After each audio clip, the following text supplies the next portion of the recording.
I'm not here to waste any time, so let's dive right into my first impressions of this 2020 R1250GS Adventure HP. Be warned, this video won't be some guy on the internet regurgitating specs. You'll probably already know the horsepower and torque numbers for this bike, and if you don't, Google's gonna do a much better job than me. Unless you Googled that and found this video. Oh no, I've gone cross-eyed. I'm also not going to compare and contrast the base GS with the Adventure and HP trims. To be honest, without all the rally bits, this is essentially a fully loaded blue GS Adventure. Okay, well what's left? My goal here is to show the little things that stand out once you get your hands on the bike. I'm talking about key fobs, seat height, controls, quirks, misconceptions, and the little things I picked up on. First, some housekeeping. For me, this bike is tall, heavy, comfortable, and practical. It's smooth and forgiving and not particularly fast. It's surprisingly agile and confidence-inspiring at any speed, and I feel zero vibration in my hands or feet. If you disagree with any of this, share your GS experiences in the comments because it might be helpful to others, but don't get upset with me. This is my baseline. My Ducati 1299 is short, light, uncomfortable, and completely unnecessary. It's violent and merciless and fast. It's erratic, its turning radius is measured in miles, and it shakes. Not just the bars, but the entire bike and the ground around it. This is the most movement this K100 Café build has seen in a few weeks, but I digress. A keyless bike feels weird. Get the fob close to the bike and press the button to turn it on before pressing the starter. If the key gets too far away, it'll put a nasty gram on the screen. The same button turns it off and will lock the steering wheel if you hold it. Now, I pride myself in paying attention to certain things, and I've definitely started the bike, realized I didn't have my wallet, put the key on the seat to keep the bike happy, and ran inside. I heard the key fall off the bike and found it in a compromising position nearly under the tire of the bike. Putting it back on the seat, I thought to myself, good thing I'm paying attention. I bet I might have just ran this thing over. I need to be more careful.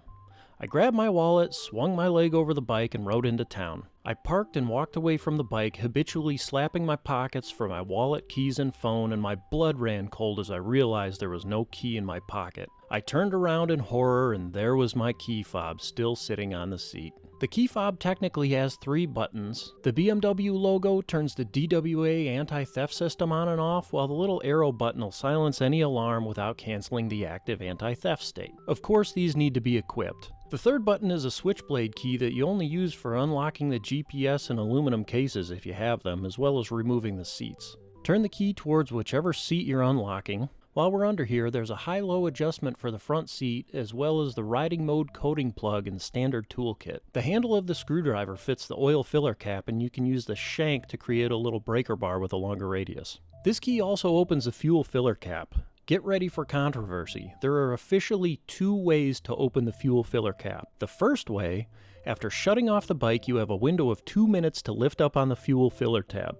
This will work even if the key is out of range. The second way, after the bike has been shut off for more than 2 minutes, bring the key fob within the range and lift up on the tab. This will trigger the system to search for the key's signal, at which time you can pull up on the tab a second time to release the cap. The internet is a wonderful place. Even though I just demonstrated and explained that the bike doesn't need to be turned on to open the cap, and I'm preemptively mocking, someone will surely argue that the only way to open the cap is to turn the bike on and off. On the topic of fuel, this tank is described as 7.9 gallons. A reserve quantity of 1.1 is listed, but that kind of adds confusion. Even though 7.9 and 1.1 make a nice even 9 gallons, the reserve is included in the 7.9 gallon total. If that bums you out, just know that it's a nice even 30-liter tank.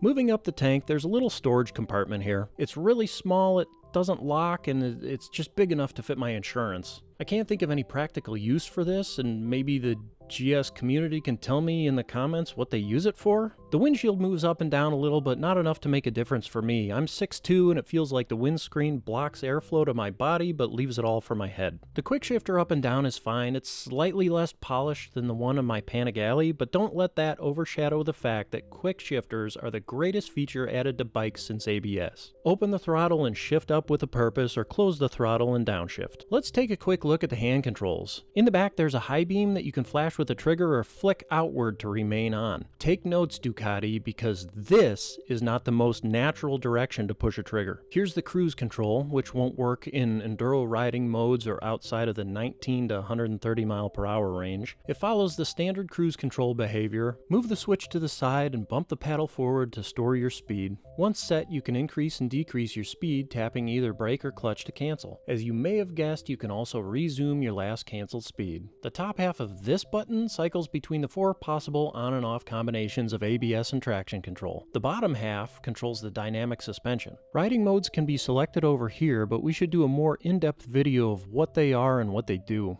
If you shut the bike off and immediately hold the left turn signal, you'll get parking lights. Cycle the ignition on and off again to turn them off. This bike is equipped with comfort turn signals. I noticed this before I knew what it was, and I tested the behavior with my riding habits. If you indicate while traveling faster than 60 miles per hour, it'll flash 5 times and cancel itself. If you're traveling slower than 18 miles per hour, it'll cancel after about 50 yards. If you're traveling between those speeds, there's some witchcraft that might cancel the signal depending on your speed and/or acceleration. It has nothing to do with rounding corners. I think this is pretty clever, and it was neat to stumble upon it on my own.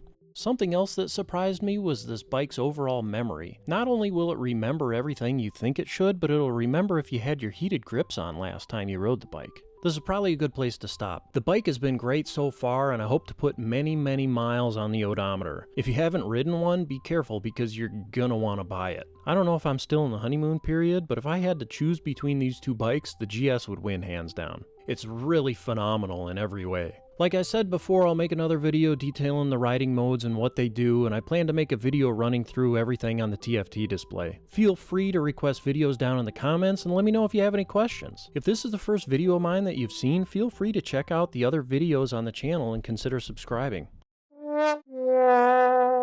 My oldest daughter just came out here to ask me why my setup was so ridiculous to get these shots of this bike, and oh, she's not wrong.